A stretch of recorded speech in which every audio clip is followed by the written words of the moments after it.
두 번째, 박원순 시장님 이야기 좀 할게요. 사실 지금 박원순 시장님 그 휴대전화 관련해 가지고 법원이 유족 측에 준 항고를 기각함으로써 다시 수사가 재개된다고 하죠. 네. 그러니까 박원순 시장님에 관련해서는 사실 핸드폰 포렌식을 한번 솔직히 제 마음은 그래요. 유족들 어떤 생각일지 모르겠지만 핸드폰을 열어서 포렌식을 했으면 좋겠다 생각이 들거든요. 예. 근데 이게 이제 박원순 시장의 성추행에 대해서는 사실 이게 공소권 없음으로 끝난 사건인 거고 예. 거기에 이제 여진으로 벌어지고 있는 뭐 비서실 등이 뭐 고소인의 뭐랄까 그런 것들을 뭐 이렇게 들어주지 않았다 뭐 이런 식의 것들이 이제 겉다리 수사가 되는 건데요. 예. 어떻게들 보십니까? 지금 박원순 시장님 이슈는 왜 중요하냐면 분명히 지금 이 공수처하고 윤석열 이슈가 끝나고 나면 보궐선거로 갈 텐데 두 가지는 우리가 확실히 방어해야 된다고 생각해요. 하나는 부동산 이슈고 하나는 박원순 이슈인데 시민들이나 국민들 입장에서 박원순 시장이 성추행을 한 거라고 갖고 있는 그 인식은 우리 선거제에서는 엄청 불리하거든요. 아니 기본적으로 저는 그 어떤 면에서는 그 휴대폰 전화가 다시 열린다는 것은 뭐 나중에 가서는 그게 우리한테 도움이 될 거라고 생각하는데 지금 이게 악용될 소지가 굉장히 크기 때문에 그래요. 이미 악용이 되고 있죠. 예, 그 공수처가 지금 현실화되는 그런 상황 속에서 어떻게든 끝까지 그 공수처의 힘을 약화시키려고 하는 검찰의 더러운 적폐 세력들이 이 박원순 시장님을 또다시 3번, 4번 죽이면서 그런 협상용 카드로 이걸 쓸까봐 걱정이 되는 거예요. 예. 갑자기 이게 또 준항고가 기각되고 이런 모습들을 보면 이게 법원이라고 해가지고 법원은 검찰이랑 좀 다르잖아 이렇게 생각할 그런 상황이 아니거든요. 네. 지금 보면 대법원에서 이번에 또 기가 막히게 기각된 거 하나 있잖아요. 그 노무현 대통령 그 대통령 기록물 건에 대해서도 그게 대통령 기록물을 맨 마지막 최종본만 남겨놓고 중간본들을 갖다 삭제한 거에 대해서 다 무죄로 나왔다가 갑자기 대법원이 뒤집어 버렸잖아요. 예. 왜 그런 일들을 갖다 했는지에 대해서 결을 갖다 좀 따져가지고 볼 필요가 있는데 거기에는 우리는 굉장히 안타깝게 생각하지만 이번 보궐선거를 둘러싸고 어떤 정치적인 어떤 가늠들이 분명히 존재하다. 그러니까 제 이야기는 이런 지점도 있죠. 고소인 측에서 성추행 증거를 제시를 못 하고 있잖아요. 맞아요. 유일하게 텔레그램 비밀 대화방은 성추행 증거가 아니니까. 그렇죠.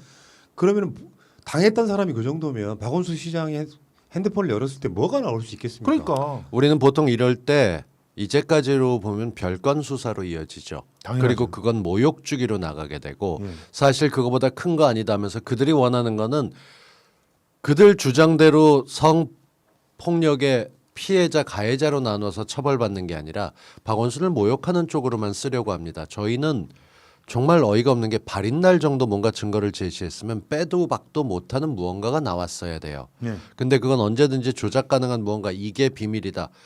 서울시에서 벌어지는 수많은 일들이 오히려 노출돼서 돌아다녔다면 그거야말로 가장 큰 문제인데 뭔가 삭제되고 혹은 이들은 포렌식이 끝난 후에도 딴소리 할 수 있습니다. 누군가가 감쌌을 수 있다. 이건 열게 되게끔 하는 거는 정치적인 결정으로 보일 여지가 크기 때문에 이건 진행돼서는 안 됩니다. 맞습니다. 알겠습니다. 그런데 지금 김재림 변호사 측에서 고소인의 실명과 직장 등을 유포했다고 고소를 했어요. 예. 어떤 커뮤니티에 있는 뭐 한 두 사람 정도를 고소한 것 같은데 이분 참 희한하죠. 이분 생각해 보면은 그 고소인의 변호사를 자처하면서 사실은 문재인 정부의 반대편에 있는 결을 가진 사람, 박근혜 때도 이미 박근혜 정부에서 일을 했던 사람이 지금 박원순 시장은 성추행 가해자다라고 외쳤지만 변호사로서 증거 한번 하나를 꺼내지 제시하지 못하는 사람이 박원순 지지하건 안 하건 간에 어떤 망자가 억울하게 돌아가셨다고 느끼는 사람들 입장에서는 그럴 수 있다고 생각하면 이 사람들을 고소하기 전에 할 수는 있다고 생각하는데 증거를 제시를 해야죠. 그걸로 끝나는 게 아니라 피해자가 그들의 주장대로 박원순 시장에게 피해를 입었다면 그것만 온전히 다루면 됩니다. 근데 그렇죠. 그 과정에서 변호사 스스로가 이거 말고도 다른 성희롱에 뭔가 문제가 있었어요라는 걸 똑같이 들춰내고 그러니까 변호사가 해야 되는 게 소위 자기 고객을 보호하는 일이 아니라 이 양반은 고객을 팔아서 자기가 빚내려고 하는 사람이에요. 그러니까 그러니 욕 먹는 거지. 그 전문가들 중에서 중립적인 입장을 취하고 있는 분들 중에서는 김재련 변호사가 2차 가해를 하고 있다라고 주장하는 분들도 꽤 많잖아요. 맞아요. 남들은 이름을 꺼내면 2차 가해는 자기가 하고 있는 게 2차 가해야. 자기는 그 사람을 특정할 수 있는 모든 얘기를 다 했고, 네. 그리고 그 사람이 받은 피해에 대해서는 굉장히 조심하면서 그런 걸 얘기해야 되는데 더 있다, 피해가 더 있다, 이런 피해가 있었다 스스로 자기가 얘기를 했고, 이런 식으로 2차 가해를 계속하면서 도대체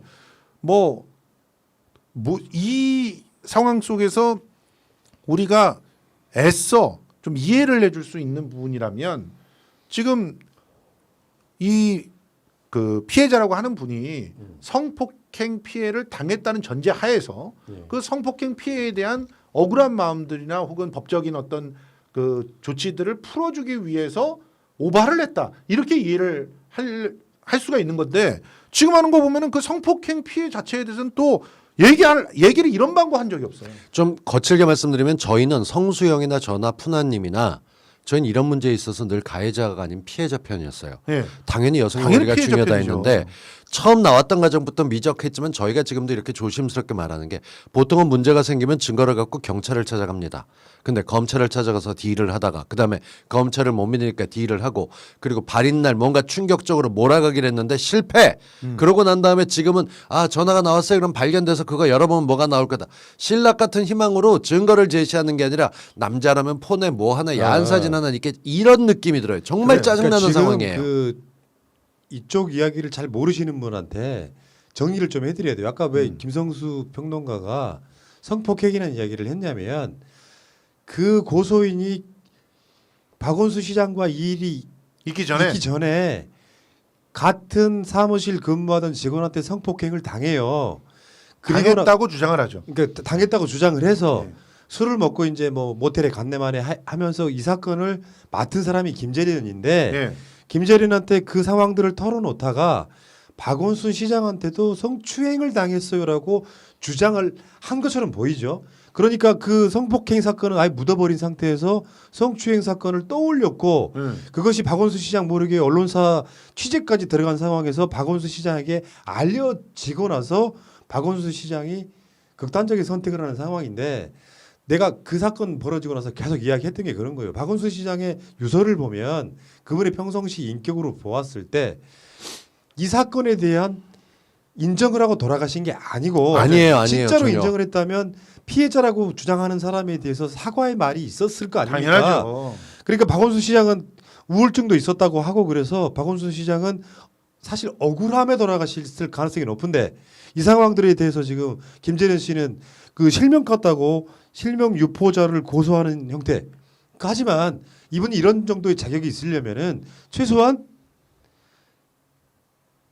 성추행했다라고 하는 증거를 내밀어야 될 뿐더러 하나 더 있습니다. 뭐냐?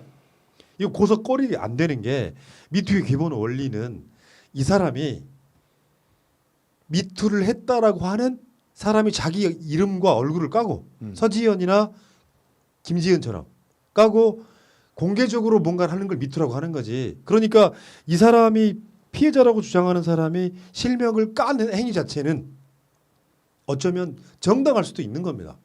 근데 그게 있잖아. 나는 딴 거 다 떠나서 김 변호사 주장을 보세요. 이 사건 피의자에 대한 구속 수사 및 엄중한 처벌은 박원순 사건 피해자 개인뿐 아니라 지금도 여러 곳에서 발생하고 있는 위력 성폭력, 권력형 성범죄 피해자들의 안전을 지키기 위한 최소한의, 무슨 개소리야 이게 구속이 될 사안이라고? 이름 깐 게? 나 도무지 이해를 못하겠어요. 법에 대해서 어떻게 지멋대로 이렇게 해석할 수가 있어요? 이번에 하나 더 나왔죠. 뭐냐면 무릎에 호해 주세요라고 했다는 것도 고소장 초안에 들어 있으니까 그 비서가 잠깐 뭐 했는지 다쳤답니다. 무릎이 아팠대요. 네. 근데 자기가 후회달라고 그랬다며. 그러니까 단둘이 있었던 게 아니라 옆에 여러 사람 명이 3명이 더 있었는데, 있었대. 시장님 호해 주세요라는 말을 그 피해자라고 주장하는 사람이 했다는 했고. 거야. 그래 박원순 시장이 이제 뭐 웃으면서 호하는 그 신용을 했었나 보죠. 네. 이걸 성추행이라고 했잖아. 네. 그러니까 어디 직장 생활하다 보면은 그렇게 어리광 부리는 직원들이 가끔 그렇게 하면 얘 뭐래니 이렇게 받아치기도 하지만 호 그래 다음 빨리 하자 뭐 이러고 넘어가기도 해요. 근데 그 과정을 집어넣은 거 그냥 이 변호사가 일을 더 크게 만드는데 가장 큰 건 이런 게 있어요. 미투가 왜 나왔냐? 그 전까지 성폭행이나 성추행을 당했다는 사람들이 증거가 없어서 소위 가해자들이 풀려나는 경우들이 굉장히 많았어요. 그래서 미국에서 어느 날 나 증거는 없어. 근데 내가 당했어. 누구한테 언제 어디서 라고 얘기하니까 자기 불이익을 감당하고 했었던 거예요. 우리도 그 광풍이 지나가면서 없는 말 꾸며서 하겠어 라고 얘기했는데 의외로 없는 말 꾸미는 경우들이 꽤 돼요. 꽤 많죠. 지금 같은 경우 다른 게 아니라 앞서 우리가 얘기했던 김남국 케이스에서도 네. 누가 봐도 이걸 왜 이렇게 해석해 하는 부분들이 있어서 당황하다 보면 그럴 수도 있어요. 갑질이 없었는데 그것도 갑질로 꾸며지고 있는 거예요. 그렇죠. 그게 무슨 갑질입니까? 그러니까 이 전체적인 상황을 전후 좌우 자르고 옆에 있는 사람이 있어다는 것도 잘라버리고 박원순 시장이 비서의 무릎에 호를 냈다만 주장하는 것은 사실은 객관적이지도 않을 뿐더러 허위사실인 거죠. 맞아요. 그런 방식으로 말하면. 예. 그렇게 만들어 놓고 이제 와가지고 무조건 뭐 이것 갖고 저 계속 2차 가해를 늘려가고 있는 것 자체 김재련은 이걸 보고 혼란을 부추기고 자기가 뭔가 정의 투사처럼 보이고 싶지 실제 피해자로 주장하는 사람들의 이익이나 권위는 전혀 아무것도 못하고 있어요. 자, 박원순 시장 이야기는 이렇고요. 이 증언을 한 사람이요. 박원순 시장의 비서실장이었던 분이 한 거지. 그 호 해달라고 했다. 주위에 사람이 더 있었다라고 하는 이런 주장들이 있잖아요. 그런 거지. 뭐 인터넷상에 떠도는 이야기 아니고요. 이 이야기 처음 들으신 분들은 충격을 좀 드셔도 될 법한 게 시간이 지나면 어떤 사람들 머릿속에는 가짜의 사실이 진짜인 것처럼 입력돼 버려요. 그럼요. 그런 것을 방지하기 위해서 제가 수시로 꺼내드린다는 말씀드리고 박원순 시장이 잘했건 못했건 사실은 밝혀져야 되는 거지. 여기에 대놓고 지금 증거 하나 없는 피해자 측이 계속해서 정치 공세만 하고 있고 이것은 분명히 김재련은 내년 4월 보궐선거 때까지 이걸 계속 이슈화 시킬 당연하죠. 겁니다. 아니 근데 정말 이거는 화가 나는 게 저쪽 진영에서는 그거보다 심하게 뭐를 들여다보고 어디를 보면 관상을 할 수 있다 이런 소리 할 때 뭐 한번 했냐고. 잡아야 된다 이따 얘기. 아무도 뭐하냐고 그게 그런 진짜 눈앞에서 성추행을 갖다가 하고 성희롱을 하고 있는 사람한테는 예, 알겠습니다. 꼼짝도 못하면서. 그러니까